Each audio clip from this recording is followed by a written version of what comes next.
I used to be able to whistle like that, but my wife and I have been almost married 4 years, and my whistler broke a long time ago. But, where do your eyesight and your sex drive go? we're not getting into that. But I appreciate everybody being here. Hopefully you had a chance to sign in, because one of our problems the last few nights, and even today at our senior town hall, we did it in Northside. How many of you are actually constituents? Please raise your hand.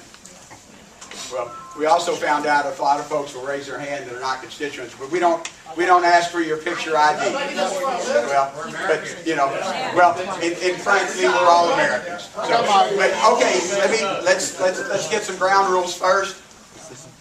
For the first night and the second night, there was shouting and screaming. You thought we were at a football game.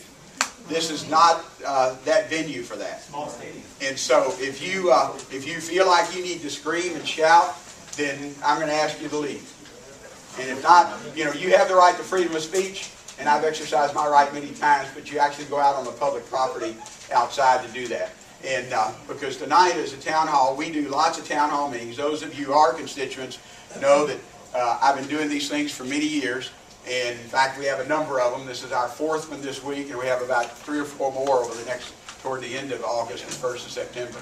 We typically have small groups, because we typically meet in partners with civic clubs that typically have 15 or 20 people. But because of the interest now in August, obviously we don't pick the best rooms because we don't expect the kind of crowds we get.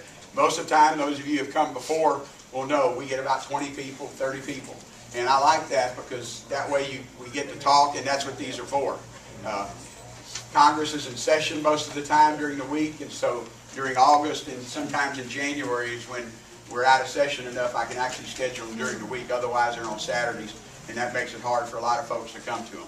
So, but our town hall meetings are always been informal. I'll talk for a few minutes, typically on whatever the couple issues that are big, important is going on in Congress, and then the rest of the time there'll be questions or comments, and that's the way the system works. But like I said, both Monday night and Tuesday night, and last night we actually had to have a fellow removed because he was actually doing crazy things. So, you know, and law enforcement's here to do it. But, you know, in our area, I would hope most of y'all want to obey the rules and live with what we have.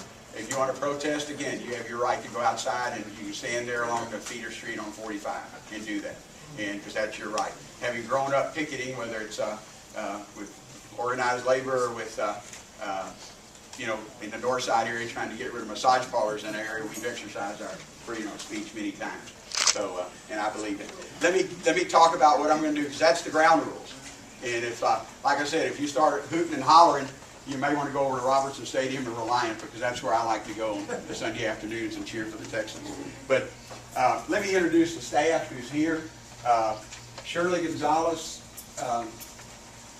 Shirley is out there. Shirley works at our North office and does a lot of issues, veterans issues, immigration issues, lots of issues like that. Shirley's been with us a long time, and so if you call our North office, 2 of our staff members are actually on vacation this week. And then Abigail Pinko. Abby is from our DC office and does our healthcare work. As a member of Congress, I've been there long enough and I have enough seniority. I serve on the Energy and Commerce Committee. And 2 of the subcommittees I serve on, one is the Energy Subcommittee and one is the Healthcare Subcommittee. So this year has been kind of the perfect storm for those issues. And that's what we're doing. Okay. Obviously we have a crowd outside, so if we can, if those of you are sitting down, if you can move your chairs over, and we're going to try and get more people in the room.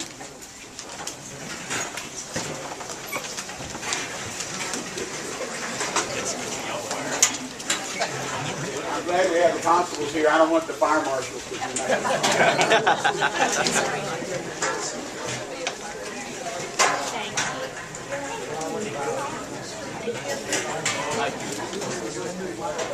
The bill?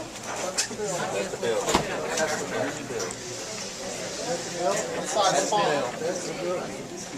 Whenever it came off online, it cost me $8. How many more folks do we have outside? Yeah.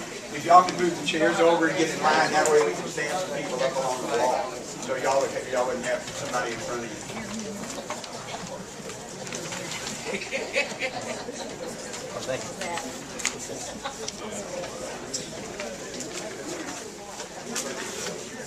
We have room for chairs.